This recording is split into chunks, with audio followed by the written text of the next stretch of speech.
बिस्मिल्लाहिर्रहमानिर्रहीम, अस्सलाम वालेकुम। मुस्लिम लीग नून बुरी तरह से घिर चुकी है, समझ नहीं आ रही जाएं तो जाएं कहाँ। अब हो यह रहा है कि टिकट की तकसीम के हवाले से मरीम औरंगजेब साहबा को कहना पड़ा है कि क़यास आराइयाँ ना करें, अभी तो हमने फैसले ही नहीं किए, क्योंकि मुख्तलिफ जगहों पर खबरें छप गई कि जनाब बड़े बड़े बुर्ज उलट गए। डॉन न्यूज़ ने इस खबर को छापा, दीगर साफ़ी बता रहे हैं कि जनाब अंदर इख्तिलाफात बढ़ते चले जा रहे हैं और अब मुस्लिम लीग नून इन मसाइल का शिकार है, करे तो करे क्या, क्योंकि लोग अलग हो जाएंगे। अभी दानियल अजीज़ जो हैं उनको भी नहीं मनाया जा सका। शाहिद खान अब्बासी वाला मामला देखिए, मिफ्ता इस्माइल ने जिस तरह अभी हालिया पॉडकास्ट में उड़ा कर रख दिया है, अब चीज़ें बढ़ती चली जा रही हैं। बात हम करेंगे आबिद शेर अली की और राना सनाउल्लाह की। आबिद शेर अली साहब तो शरीफ खानदान के साथ रिश्तेदारी भी रखते हैं और हाल ही में आपने देखा ज़िमनी इलेक्शन जो हुए थे, जो आखिरी इलेक्शन हुए फैसलाबाद में, उसमें आबिद शेर अली इमरान खान से इबरतनाक शिकस्त खाकर हारे और उनको हार तस्लीम करना पड़ी क्योंकि मार्जिन इतना ज़्यादा था। अब आबिद शेर अली के लिए फिर मुश्किलात हैं और राना सनाउल्लाह के लिए भी। अब राना सनाउल्लाह सबसे अहम लोगों में समझे जाते हैं नून लीग के। इनके लिए शायद टिकट का मसला नहीं है, इनके लिए अवामी राय मसला बन चुका है। फैसलाबाद जो गढ़ था उसके जितने सर्वेज आ रहे हैं उनमें नून लीग के लिए, राना सनाउल्लाह, आबिद शेर अली के लिए सिर्फ तबाही तबाही है। एक सिर्फ मैं आपके सामने दलील रखता हूं और उसके बाद मैं आपको सबूत दिखाता हूं और सुनवाता हूं। आबिद शेर अली साहब जब हारे इमरान खान साहब से, तो उसमें जब ये पहले हारे थे फरख हबीब से और जब इस्तीफे दिए गए तो इनका ख्याल था कि उन हलकों में सिर्फ इलेक्शंस करवाने हैं जहां पर मार्जिन 1000 2000 या बहुत कम था। तो अब हम सारे मिलकर, यानी पीपल्स पार्टी, नून लीग, JUI सब मिलकर वहां से इलेक्शन लड़ेंगे और जो जो वहां पर रनर अप था वो उनका मुकाबला करेगा। तो इमरान खान साहब ने कार्ड ये खेला कि जो इन्होंने जहां से इस्तीफे मंजूर किए थे सिर्फ चंद, वहां ही इलेक्शन कमीशन और PDM सारे मिले हुए थे। तो इनका ख्याल था कि वहां से हम जीतकर अपनी पोजीशन मजबूत कर लेंगे पार्लियामेंट में। इमरान खान साहब ने तमाम हलकों से खुद लड़ने का ऐलान कर दिया। उन्हीं में फैसलाबाद का हल्का था जहां आबिद शेर अली शायद 2000 के वोटों से गालिबन हारे थे, मुझे सही तरह याद नहीं, लेकिन हुआ यह कि लीड 1000 पर पहुंच गई, कई हजार पर इमरान खान साहब जीत गए। कोई कैंपेन नहीं की, कुछ भी नहीं किया। अब आप देखें वो हालात, देखिए जब वो इलेक्शन हुए थे और उसके बाद आज के आप हालात देखिए, उनसे मवाजना करें तो तहरीक इंसाफ की मकबूलियत में, इमरान खान की मकबूलियत में बहुत ज़्यादा फ़र्क आ चुका है। तब शायद जितने भी सर्वेज आज हो रहे हैं, उन्हीं सर्वेज को अगर हम लें, जो आज कोई बता रहा है 65 से 80% के दरमियान तहरीक इंसाफ की मकबूलियत को, मुख्तलिफ सर्वेज हैं, कोई 60 से 80% के दरमियान कहते हैं, कोई 60 कह रहा है, कोई 65, कोई 70, कोई 86, इस तरह से चल रहा है। तो उस वक्त यही सर्वेज कोई 35 से 40 या 45 ज़्यादा से ज़्यादा या 50 पर होंगे, क्योंकि तहरीक इंसाफ की जब हुकूमत गई तो उस वक्त 30, 35, 33% कहा जाता था और फिर जैसी हुकूमत गई बढ़ता चला गया, ग्राफ बढ़ता चला गया, मुसलसल बढ़ता चला जा रहा है। अब आ जाइए सबूत पर, यह ज़रा सुनिएगा कि ये हुआ क्या है। नदीम मलिक साहब सीनियर साफ़ी हैं, समान पर प्रोग्राम करते हैं और ये अलीम खान साहब का चैनल है, जिनकी बात अब तक चल रही है कि शायद नून लीग, अभी ये फाइनल नहीं हुआ, बाकी चीज़ें चल रही हैं कि नून लीग अलीम खान साहब को शायद टिकट दे दे। अभी तक ये बहस चल रही है कि यह टिकट से मुराद ये है कि उनके लिए मैदान खाली छोड़ दे, उनको सपोर्ट करे, सीट एडजस्टमेंट अलीम खान के लिए करे। उन्हीं के चैनल पर आप देखिए कि क्या चला और उसका एक क्लिप आप उसमें से जो चीज़ें यानी निकाली गई हैं वो ज़रा देखिए। वोट डालूंगा, किसको डालेंगे? मैं इमरान खान को डालूंगा। वोट डालेंगे जनाब? इंशाअल्लाह जी। किसको डालेंगे? PTI को जी। तहरीक इंसाफ को वोट इंशाअल्लाह जी। वोट डालेंगे इलेक्शन में? डालेंगे इंशाअल्लाह। किसको डालेंगे? इमरान खान को डालेंगे। तहरीक इंसाफ को वोट डालेंगे? आप वोट डालेंगे भाई जी? इंशाअल्लाह इमरान खान को वोट डालेंगे। आप किसको डालेंगे? इमरान खान को डालेंगे। आप वोट किसको डालेंगे? इंशाअल्लाह इमरान खान को जी। आप किसको? अच्छा, एक चीज़ होती है कि आप अपनी राय का इजहार करते हैं, वो तो है जी, किसको डालेंगे, इमरान खान को डालेंगे, PTI को डालेंगे, वो एक अलग चीज़ है, ज़ाहिर है कि आप अपना बता रहे हैं। लेकिन बताते हुए आप ज़रा उनका अंदाज नोट करें। एक होता है ना कि आंखों की चमक और एक जज्बा, वो आप देखिए कि किस तरह से लोग कह रहे हैं, तो एक रद्दमल दे रहे हैं। और फिर आप देखिए अभी हालिया है, ये सर्वे कह लें, प्रोग्राम कह लें, जिन पर अब पाबंदी लगा दी गई है, पाबंदी लगा दी गई है कि कोई ये काम नहीं करेगा, क्योंकि इसमें नजर आ रहा है कि पब्लिक ओपिनियन क्या है। पूरी दुनिया में सर्वेज होते हैं लेकिन यहां नहीं, क्योंकि फर्क इतना ज्यादा आ गया है। झूठे 2 नंबर सर्वे करवाए हैं जनाब मुखालिफिन ने तहरीक इंसाफ के, लेकिन वो बात नहीं बनती। आप जाएं, आप खुद पूछ लीजिए, अपने इर्द गिर्द जाएं, जिस इलाके में आप रहते हैं या आप ओवरसीज पाकिस्तानीज में से हैं, बाहर हैं, आपका जिस इलाके से ताल्लुक है, अपने रिश्तेदारों को कॉल करें, उनसे कहें अपने जहां उठते बैठते हैं जरा थोड़ा सा पूछ कर तो बताओ कि कितने लोग आपके पाकिस्तान के किसी भी इलाके में जाकर आप देही इलाके में चले जाएं, कहीं भी चले जाएं, तो अब देखिए ये अब फर्स्ट हैंड लोगों के आगे माइक करना, कई दफा लोग डर भी जाते हैं कि अच्छा माइक पे शर्माते हैं, लेकिन देखिए किस अंदाज से लोग बता रहे हैं।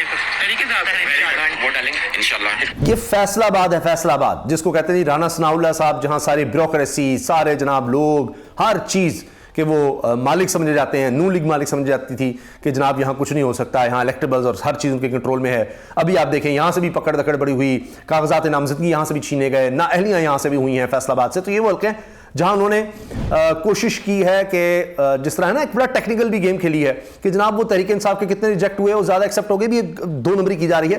भाई जानबूझ के ज्यादा फोकस इधर के, अब सारे रिजेक्ट करते तो एक और मामला बन जाता। इन्होंने वो रिजेक्ट किया जहां इनको था कि ये जीत सकता है, ये जीत सकता है। बिल्कुल इनका ख्याल है कि जहां से जिस तरह ये 2 नंबरी की थी ना, कि जहां से कम मार्जिन से तहरीक इंसाफ जीती हुई है वहां से इस्तीफे सिर्फ कबूल कीजिए, बाकी नहीं। और वो मीटिंग की ऑडियो भी लीक हो गई थी जिसमें राना सनाउल्लाह भी थे और शायद याद सादिक और सारे थे।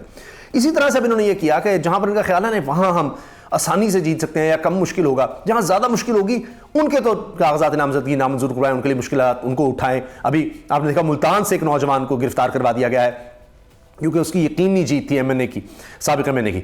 तो वो भी जनाब यही सारा मामला है, यही सारी गेम है। लेकिन फैसलाबाद में क्या हो रहा है, लोग क्या कह रहे हैं, सुनते जाएं।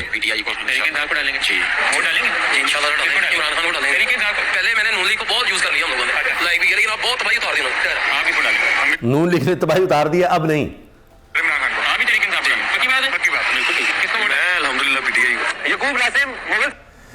अब आपने देख लिया हर तरफ तहरीक इंसाफ, पीटीआई। अब क्या बनेगा, अब देखिए ना, अब कितना लोगों को दबाया जाएगा, कितना लोगों से जबरदस्ती की जाएगी। अब आ जाइए मुस्लिम लीग नून की परेशानियों पर। यह तो मैंने आपको बता दिया।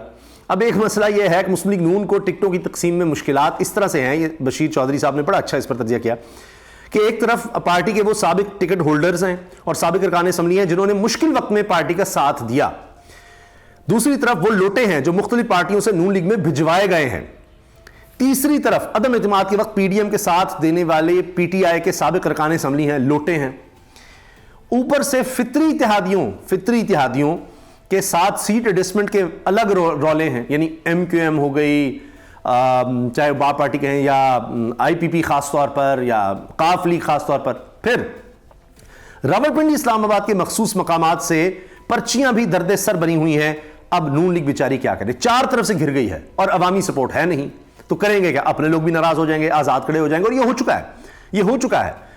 साबिक गवर्नर खैबर पख्तूनख्वा मेहताब अब्बासी वो खड़े हो गए हैं, आजाद, और भी बहुत सी मिसालें हैं। अच्छा, अब ये आप देखें कि ये इनके हालात हैं, इस वक्त ये सूरत हाल चल रही है। अब इसके साथ तलाल चौधरी, उनका देखिए, उनकी बात नहीं बन रही फैसलाबाद से। अब वो जाहिर है कि फैसलाबाद में उनका वोट बैंक तो होगा कुछ ना कुछ, ये तो नहीं है। उनकी बात नहीं करनी बन रही, उनको कहा जी इस बार असेंबली में आ जाओ। कुछ को कह रहे हैं आपको, अच्छा या सादिक जैसे बंदों को कह रहे हैं आपको सेनेट का कर देंगे, आपको ज़िमनी इलेक्शन में ले जाएंगे। अब देखें, जो अब वादे नहीं निभा रहे आगे क्या निभाएंगे, तो ये एक बड़ा डेंट है, बड़े मसाइल हैं इसमें। अच्छा, इसके साथ और भी बड़े बड़े हैं इसमें। अब अब्दुल नीम खान और ओन चौधरी के लिए सीट एडजस्टमेंट होने के इम्कानात बढ़ गए हैं।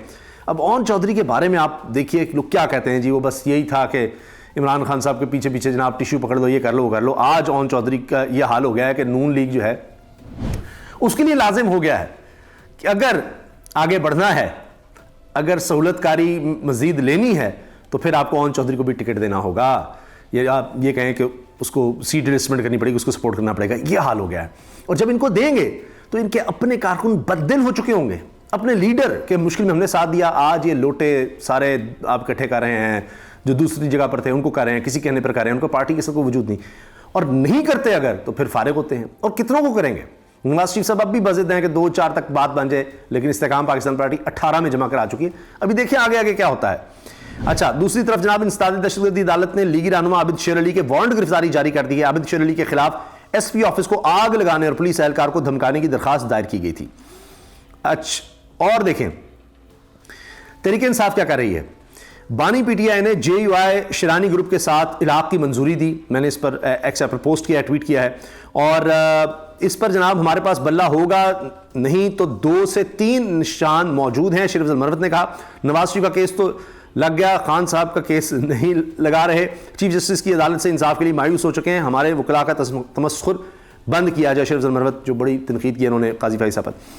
अच्छा, दानियल अजीज मैंने आपको बताया कि डटे हुए हैं, पार्टी का शो कॉज नोटिस उन्होंने मुस्तरद ही कर दिया है। ये एक मामला इनका नारोवाल में एहसन इकबाल के साथ सींग फंसे हुए हैं, वो मसला नहीं हल हो रहा।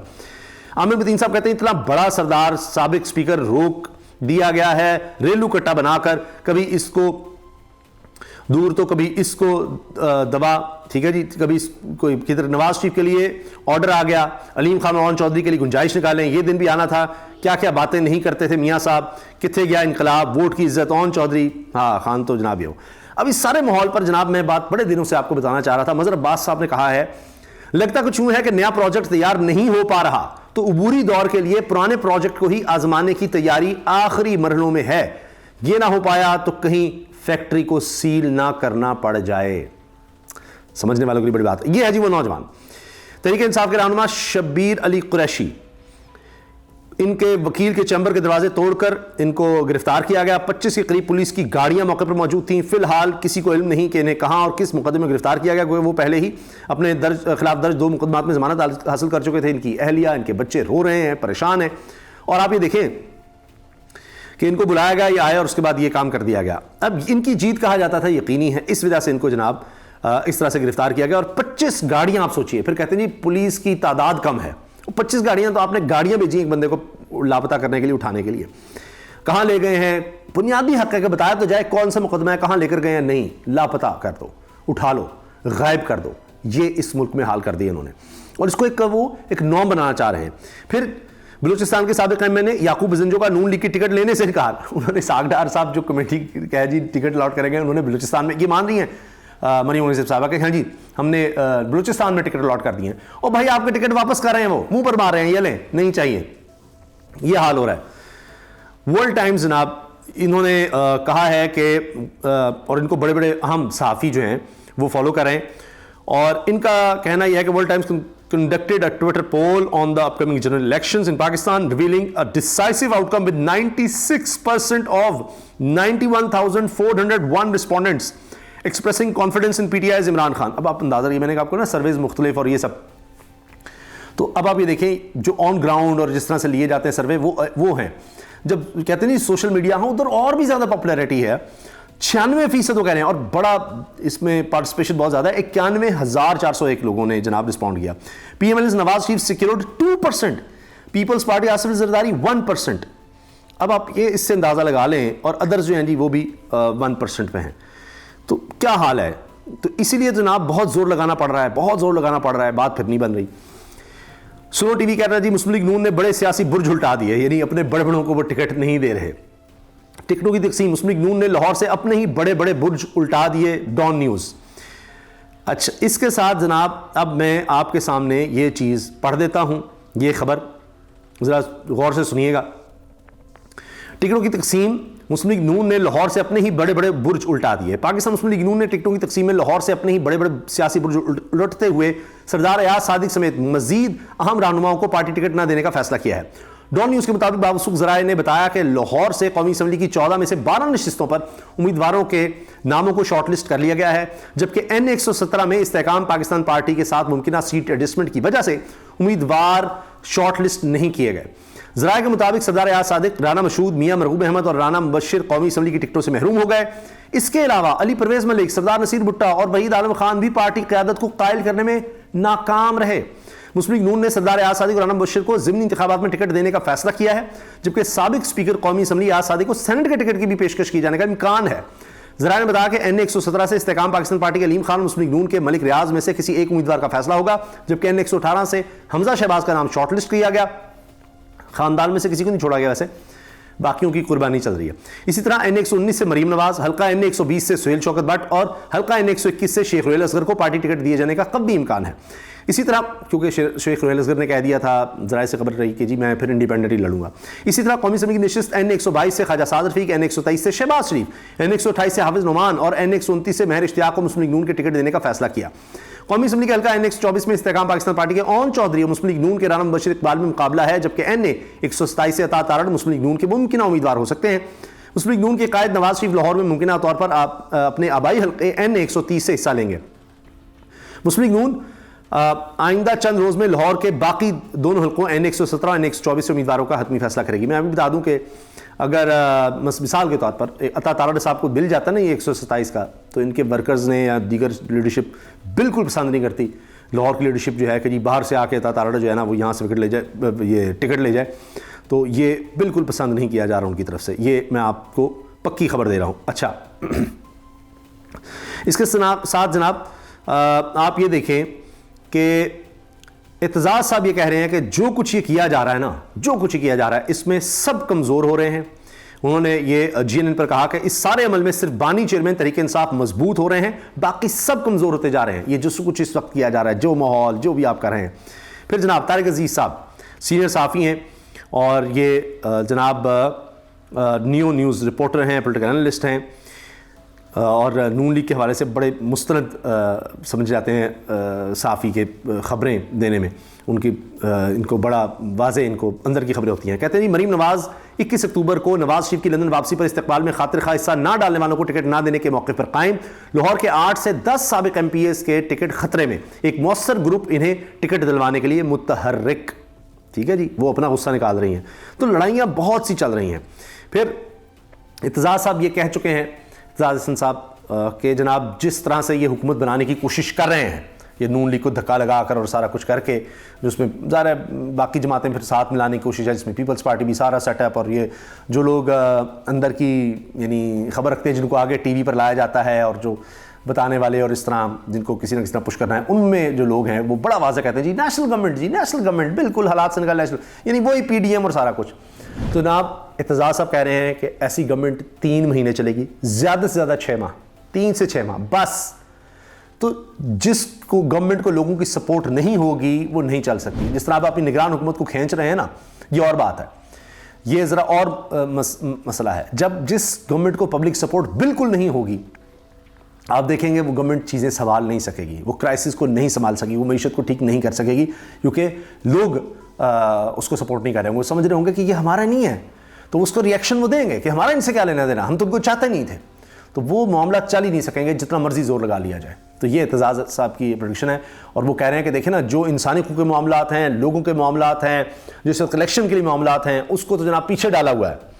और जो इस वक्त सुप्रीम कोर्ट में जस्टिस काजी फैज़ साहब का उन्होंने बाज़ नाम लेकर कहा कि जो नवाज़ शरीफ के हवाले से जिस तरह से चीज़ें हैं, उनको जनाब 300 की स्पीड से चलाया जा रहा है और बड़ा तेज़, लेकिन यहाँ जो असल मामला जब ध्यान देने की जरूरत है उन पर ध्यान ही नहीं है। इंसानी हकूक़ की मामाली हो रही हो, दीगर मामलात हों कि भाई इलेक्शन फ्री एंड फेयर करवा दें, लेवल प्लेइंग फील्ड का हो, उधर वो ध्यान नहीं है। तो करवा लें इस तरह की चीज़ें। तो इत्तेज़ाज़ साहब कह रहे हैं 3 से 6 माह बस, इससे ज़्यादा कुछ भी नहीं।